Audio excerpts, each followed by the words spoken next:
तो स्वागत है आपका उत्तराखंड ज्ञानदीप में। दोस्तों, आप सब लोग कैसे हैं? आई होप कि आप लोग बढ़िया होंगे और आपकी तैयारी भी अच्छी चल रही होगी।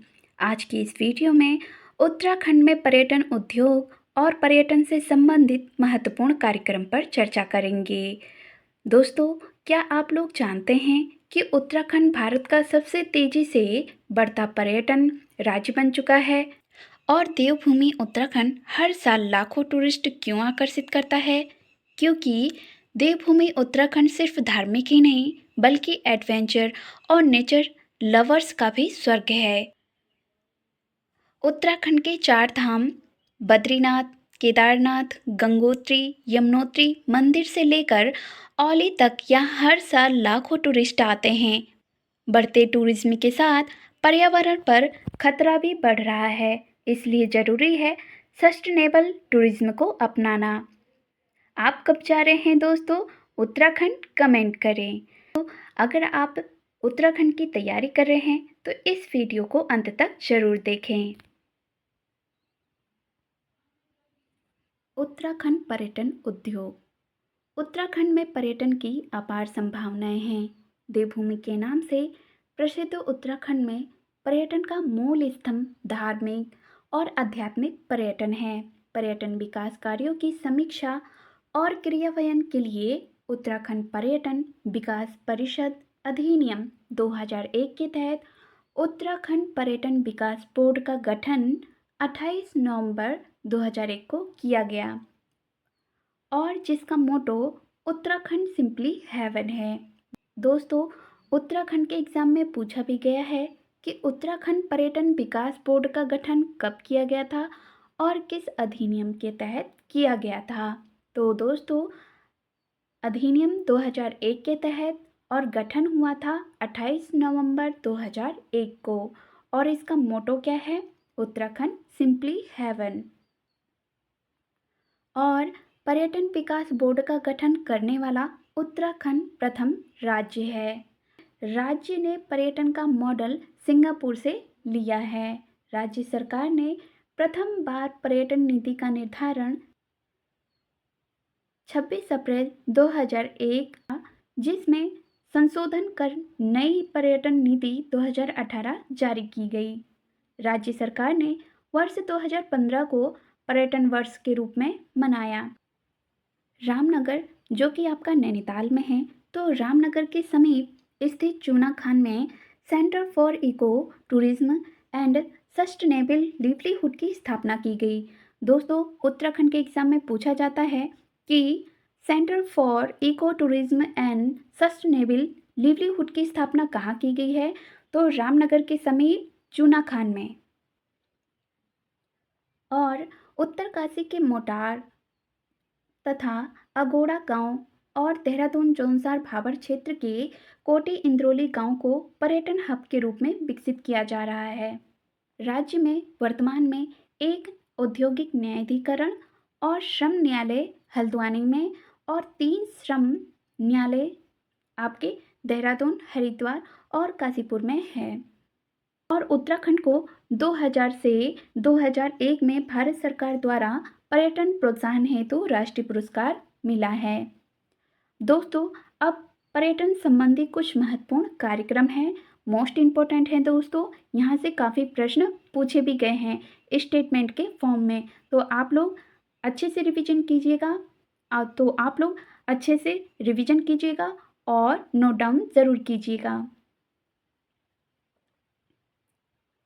साहसिक पर्यटन, इसमें आपका दोस्तों ट्रैकिंग, माउंटेन बाइकिंग, पर्वतारोहण, river rafting, bungee jumping, air ballooning, paragliding जैसे कई प्रकार के साहसिक खेलों के लिए राज्य अनुकूलित है। पारिस्थितिकी या जैव पर्यटन, हिमालय की गोद में बसे होने के कारण राज्य में विविध प्रकार की जैव विविधता है, जिससे प्रसार पर भी लाभ मिलेगा।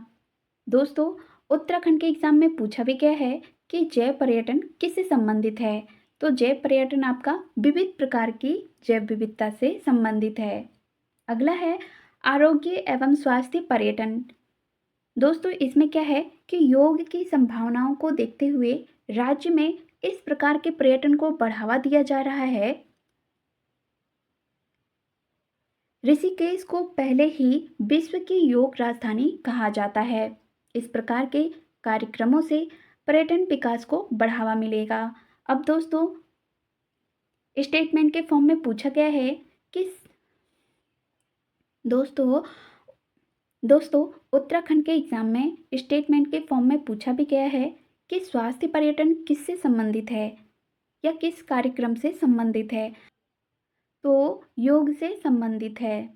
अगला है अपने वंश को पहचानो, नो योर रूट्स। उत्तराखंड विभिन्न ऋषि मुनियों की भूमि होने के साथ ही अंग्रेजों तक के लिए पसंदीदा स्थल रहा है, जहां अपने पूर्वजों के कब्रों की खोज के साथ ही अपने पूर्वजों से संबंधित स्थलों की खोज हेतु लोगों को आह्वानित किया जा रहा है। अगला है फिल्म पर्यटन। नैनीताल, मुक्तेश्वर, भीमताल, मसूरी, गंगा, चारधाम, कारपेट पार्क जैसे कई क्षेत्र जहां पूर्व में ही बॉलीवुड पांव पसार चुका है को बढ़ावा मिल सकता है। उत्तराखंड सरकार ने वाइन टूरिज्म, वाइन पर्यटन को बढ़ावा देने के लिए अपनी नई आबकारी नीति के तहत कोटद्वार में अपनी पहली वाइन उत्पादन इकाई का उद्घाटन किया है। दोस्तों, ये सभी मोस्ट इम्पोर्टेंट है, आप लोग नोट डाउन ज़रूर कीजिएगा। जो 2030 तक प्रभावी रहेगी और इसका लक्ष्य है 2030 तक। राज्य की अर्थव्यवस्था में पर्यटन क्षेत्र के अंशदान को वार्षिक 10 बिलियन अमेरिकी डॉलर और राज्य की GSDP, gross state domestic product, दोस्तों यह भी जीडीपी की तरह कार्य करता है, तो इसके योगदान को बढ़ाकर 15% करना। और राज्य सरकार द्वारा पर्यटन में वर्ष 2027 तक 30,000 करोड़ रुपए तथा वर्ष 2030 तक 40,000 करोड़ का निवेश करना। पर्यटन एवं उससे संबंधित उद्योगों में वर्ष 2030 तक 20 लाख लोगों को रोजगार उपलब्ध कराना। इसमें 30% महिलाओं की भागीदारी को सुनिश्चित किया गया है। राज्य में आने वाले विदेशी पर्यटकों की संख्या में 5% की वृद्धि करना है। और नई पर्यटन नीति में निवेश के आधार पर प्रदेश के शहरों को निम्न 3 वर्गों में विभाजित किया गया है। श्रेणी ए हरिद्वार, उधम सिंह नगर, नैनीताल, अल्मोड़ा का रानीखेत और अल्मोड़ा तहसील, देहरादून के जिले ऐसे क्षेत्र जो श्रेणी बी में सम्मिलित नहीं हैं। तो श्रेणी ए के सभी शहरों के पर्यटन क्षेत्र में निवेश करने पर 25% का अनुदान दिया जाएगा। दोस्तों, उत्तराखंड के एग्जाम में पूछा भी गया है कि कौन कौन से डिस्ट्रिक्ट में कितने प्रतिशत का अनुदान दिया गया है और यह किस श्रेणी में रखा गया है। तो श्रेणी ए और इन श्रेणी ए के जितने भी शहर हैं, पर्यटन क्षेत्र हैं, उनमें 25% का अनुदान दिया जाएगा।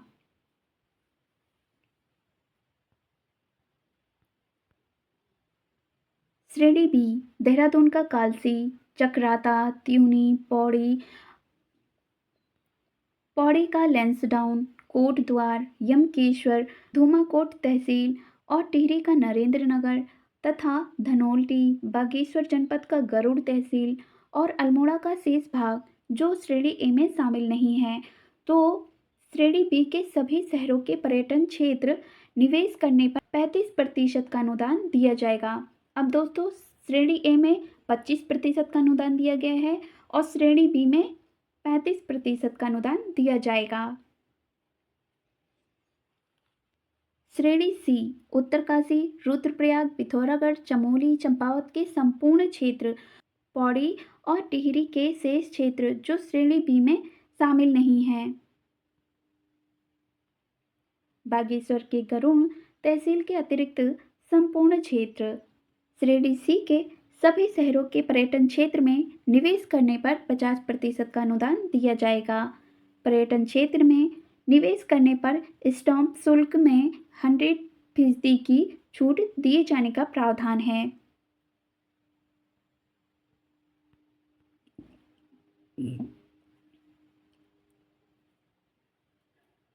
उत्तराखंड पर्यटन उद्यमी प्रोत्साहन योजना। इस योजना की शुरुआत अगस्त 2024 में हुई थी। दोस्तों, उत्तराखंड के एग्जाम में पूछा भी गया है कि उत्तराखंड पर्यटन उद्यमी प्रोत्साहन योजना की शुरुआत कब की गई थी, तो 2024 में। पर्यटन के क्षेत्र में 1 से 5 करोड़ तक निवेश करने वाले प्रदेश के स्थायी निवासियों, उद्यमियों को प्रोत्साहित और आर्थिक रूप से सबल बनाए जाने हेतु उत्तराखंड पर्यटन उद्यमी योजना 2024 में शुरू की गई। इस योजना के अंतर्गत श्रेणी ए, श्रेणी बी, श्रेणी सी के जनपदों में अनुदान की धनराशि का प्रतिशत क्रमशः आपका 15, 25, 30% दिया गया है। दोस्तों, आप इस लिस्ट में देख सकते हैं, श्रेणी ए में 15%, श्रेणी बी में 25%, श्रेणी सी में 30% तक का अनुदान दिया गया है। तो नोट डाउन जरूर कीजिएगा दोस्तों, यह उत्तराखंड के एग्जाम में काफ़ी हेल्पफुल होंगे।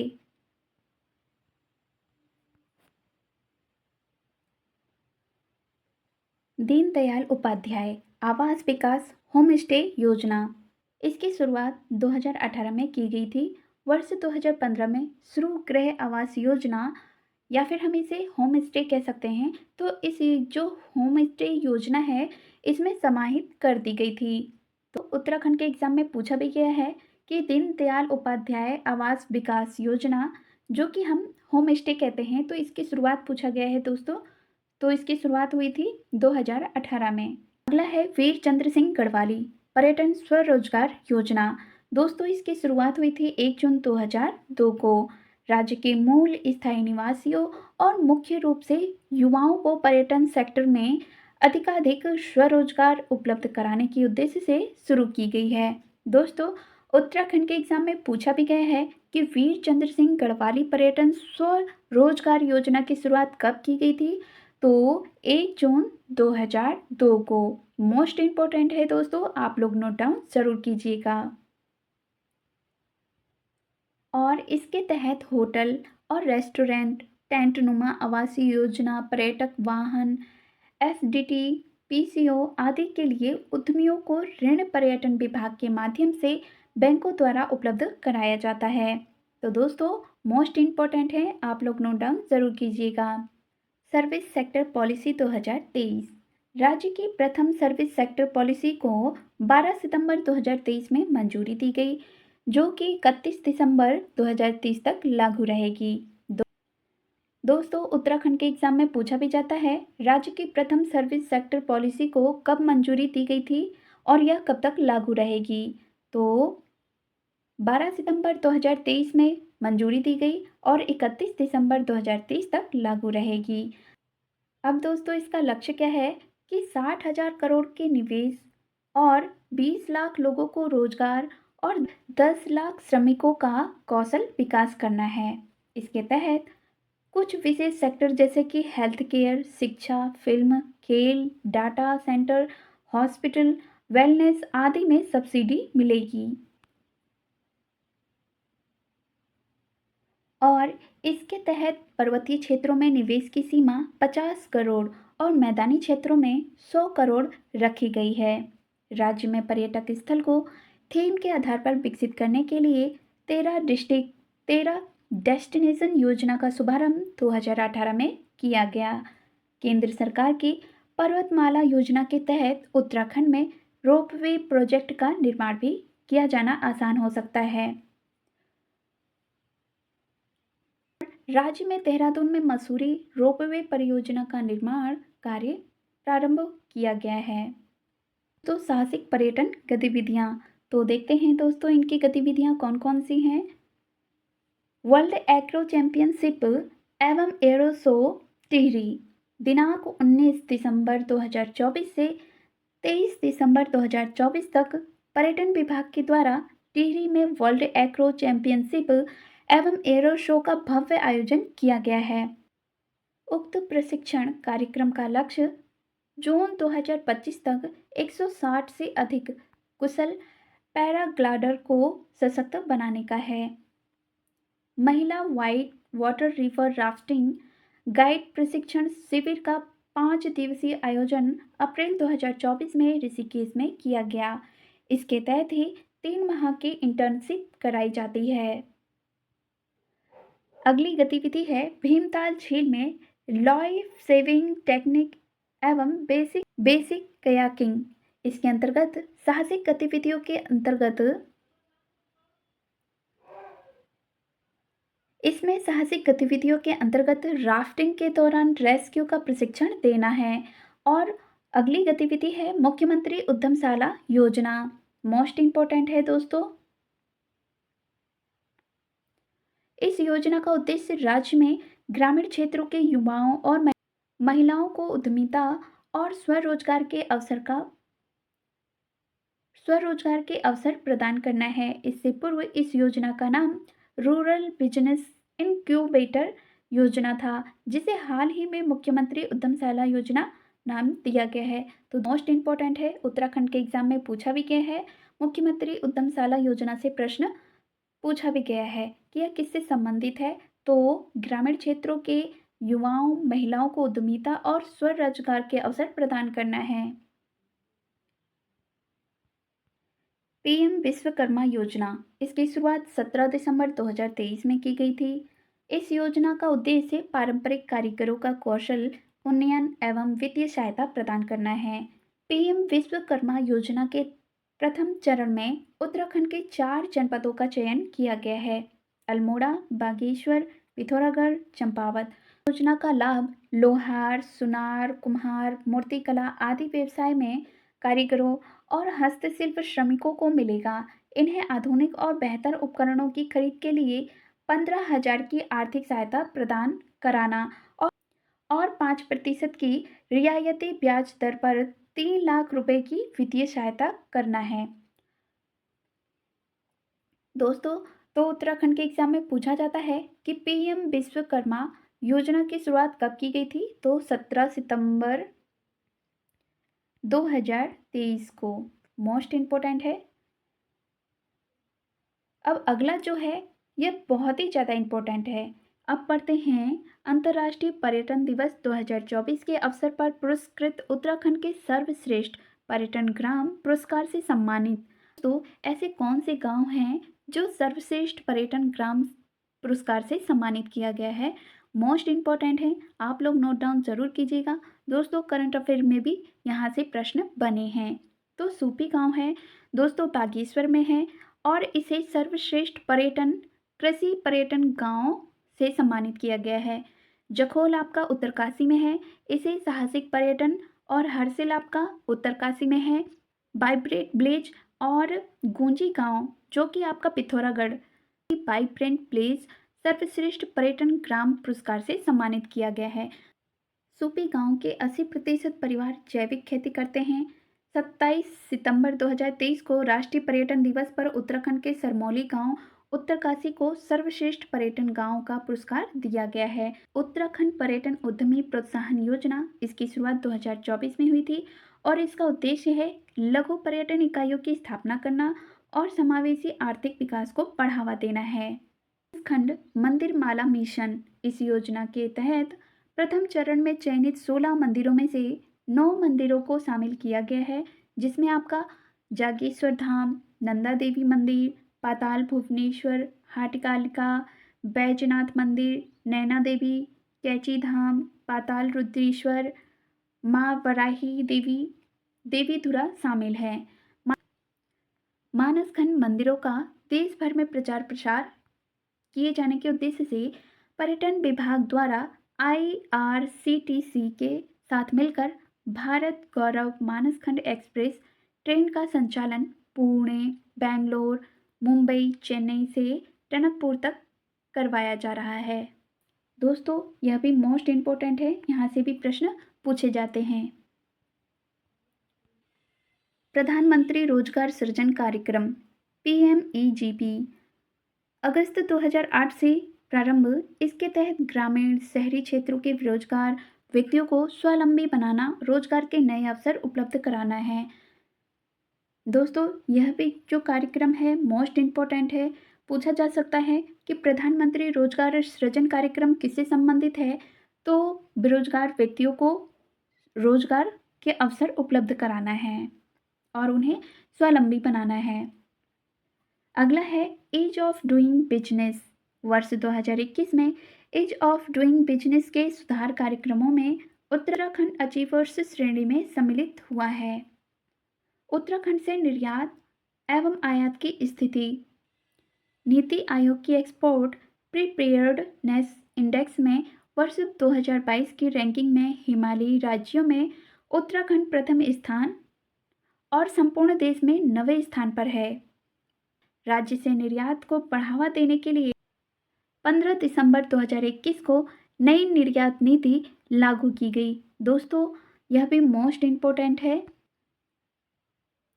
उत्तराखंड से निर्यात और आयात की स्थिति से प्रश्न पूछे जाते हैं। और दोस्तों, प्रश्न यह पूछा जाता है कि नई निर्यात नीति कब लागू की गई थी, तो 15 दिसंबर 2021 को। और दोस्तों, यहाँ से काफ़ी प्रश्न पूछे भी जाते हैं, तो आप लोग नोट डाउन ज़रूर कीजिएगा। दोस्तों, कंटेंट अच्छा लगे तो प्लीज़ लाइक, शेयर और सब्सक्राइब करना ना भूलें। धन्यवाद।